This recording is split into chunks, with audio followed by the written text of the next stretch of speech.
मुसलमानों पर शक मत करिए। अमन आएगा नहीं जब तक जबकि पाकिस्तान के साथ हम लोग कोई रास्ता नहीं निकालेंगे।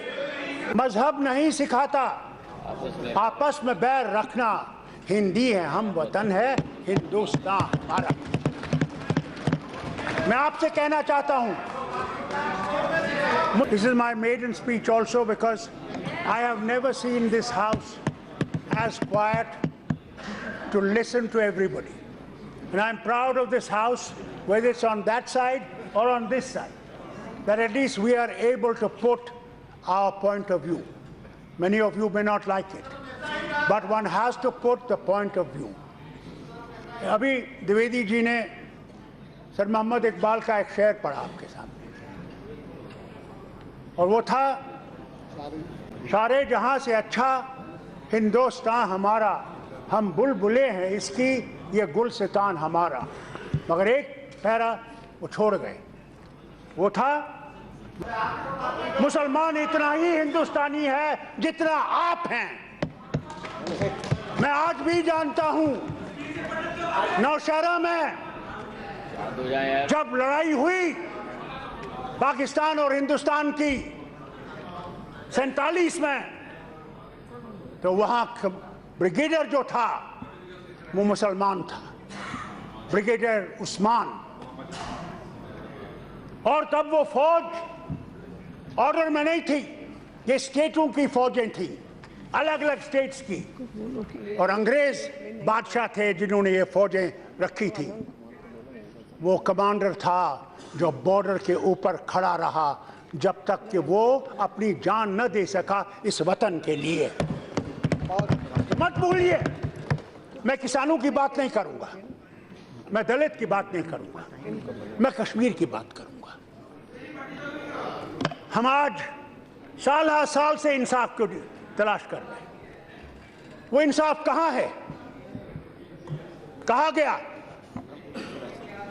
डिमोनेटाइजेशन आएगी तो पत्थरबाजी बंद हो जाएगी। पत्थरबाजी क्या बंद हुई? होम मिनिस्टर साहब जानते हैं, अब बंदूकें आ गई हैं और ग्रेनेड आ गए। हम लोग शांति से सो नहीं सकते। हम चाहते हैं कि अमन आए।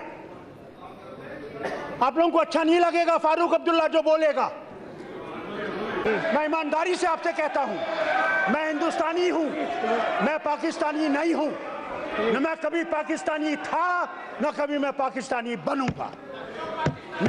मेरी जान जाएगी तो इसी वतन में जाएगी और इसी मिट्टी में जाएगी, मगर रास्ता निकालना है। देखिए फारूक जी प्लीज, नॉर्थ कोरिया जो मिसाइल फेंक रहा है, एटम बम की तैयारियां कर रहा था, आज प्रेसिडेंट ऑफ अमेरिका ट्रंप उसे गले लगाता है और रास्ता निकालने की कोशिश करता है। आज पुतिन के साथ अभी हेलसिंकी में मीटिंग की, हमें भी ये उम्मीद थी, मैं आपसे ईमानदारी से कहता हूं, मुझे भी उम्मीद थी, वजीर आजम जिसको इतनी बहुमत है, जो अटल बिहारी वाजपेयी नहीं कर सका, वो ये कर सकेगा। क्योंकि अगर कांग्रेस ने ये कदम उठाया होता तो आप लोग कहते इटली ने यह सौदा हिंदुस्तान का किया है पाकिस्तान के साथ। इसलिए सुनिए, मेरी बात सुनिए। मैंने आपके सामने चिल्लाया नहीं जब आप बोल रहे थे, मैंने नहीं चिल्लाया, एक मिनट, मैंने नहीं चिल्लाया। सुनिए प्लीज, इसलिए कहता हूं, सुनिए प्लीज सुनिए। स्पीकर जी, यस ये उम्मीद थी, फारूक अब्दुल्ला जी, आज भी ये उम्मीद है यस कि रास्ता निकलेगा। जी, ये नफरतें जो फैल रही हैं हिंदू और मुसलमान में, हमें रशिया नहीं मार सकता, हमें अमेरिका नहीं मार सकता, हमें कोई मुल्क नहीं मारेगा।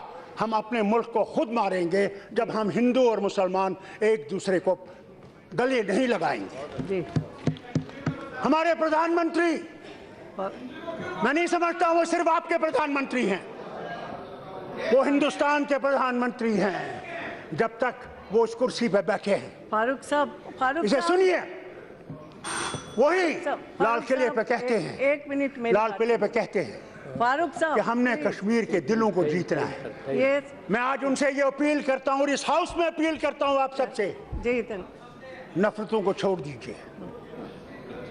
हम दुश्मन नहीं हैं, मगर हम जो देख रहे हैं, जिस हिंदुस्तान को हम देख रहे हैं, वहाँ हमारे युवाओं को डर लग रहा है फारूक कि साहब उनका मुस्तकबिल वहाँ मेरी नहीं एक बात तो है, सुनिए। वहाँ हमारा मुस्तकबिल नहीं है। उस मुस्तकबिल को बनाने के लिए मैं आपसे अपील करता हूँ।